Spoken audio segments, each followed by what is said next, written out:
जो कॉन्सेप्ट्स मैं अभी आपके साथ शेयर कर रहा हूँ ना, ये कॉन्सेप्ट्स आपको इंडिया में फेमस होते भी दिखेगा। याद रखना, बड़ा टाइम फ्रेम पे जो लिक्विडिटी होता है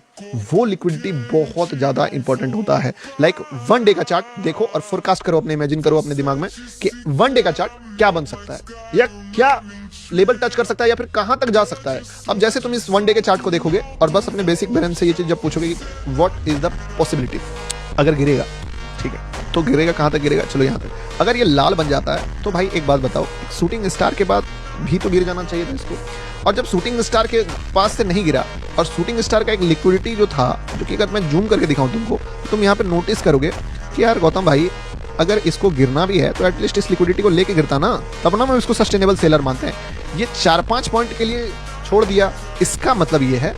कि एक तो नीचे से लिक्विडिटी भी है, दूसरा पीछे में बहुत बड़ा ट्रेंड भी है, तीसरा सिल्वर 6.5% चढ़ा भी है, चौथा गोल्ड स्ट्रांग भी है, पांचवा शूटिंग स्टार के बाद एक ऑलरेडी ग्रीन कैंडल बन चुका है, छठा कि मार्केट बड़ा वाला लिक्विडिटी भी ले चुका है, सातवां 1 डे का कैंडल में ऑलरेडी ये इतना ऊपर आ चुका है, आठवां जब ये सारे चीज कर चुका है तो एटलीस्ट अगर ये लिक्विडिटी ले लेगा तो मजा आ जाएगा। बट अगर नहीं भी लेता है तो कोशिश तो करेगा ना, हमें सिर्फ कोशिश से मतलब है। तो जब इतना सारा चीज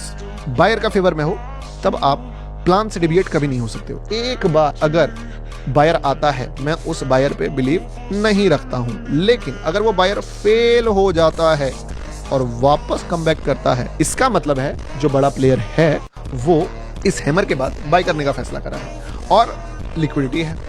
डेस्टिनेशन है, मौका है, दस्तूर है, हर एक चीज है। तो मैं जो पहला फैसला लूंगा कि मुझे ट्रेड करना है वो मैं यहाँ नहीं लूंगा कि मार्केट जो है पहला बार बायर आ जाए तो मैं वहां पे नहीं लूंगा। मैं पहला बायर को छपरी मानता हूं, तुम एक बार फेल कराओ इसको।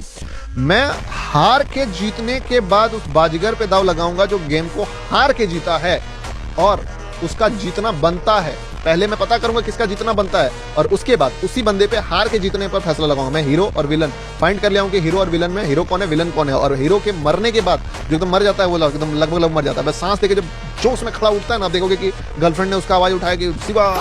रो रहा है कि भाई एकदम अब इज्जत लूटने वाली है उसकी, तो मरा हुआ आदमी एकदम अचानक एनर्जी से कूद के खड़ा हो गया एकदम, जब जहां से उसको एकदम समझ लो कि लाश ही गिर गया था। मैं जब वो हीरो उठ के खड़ा हो जाता है ना, मैं बस उस पे बोलता हूँ कि अब ये साला विलन को ऐसी तैसी कर देगा। तो मैं जब शिवा पे चिल्लाती है उसकी गर्लफ्रेंड और उठ के वो खड़ा होता है मौत के एकदम मुंह से, ठीक है, कब्र से जलते कब्र से वो उठ के खड़ा होता है, मैं बोलता हूँ ये हीरो अब इस गेम को जीतेगा और लो साला मेरा एंट्री यहाँ पे, तुम इस हीरो पे लगा दो मेरा $1000, ठीक है। और ये हीरो उठता है और फिर सारी गुंडों की बैंड बजा देता है। समझे बात को?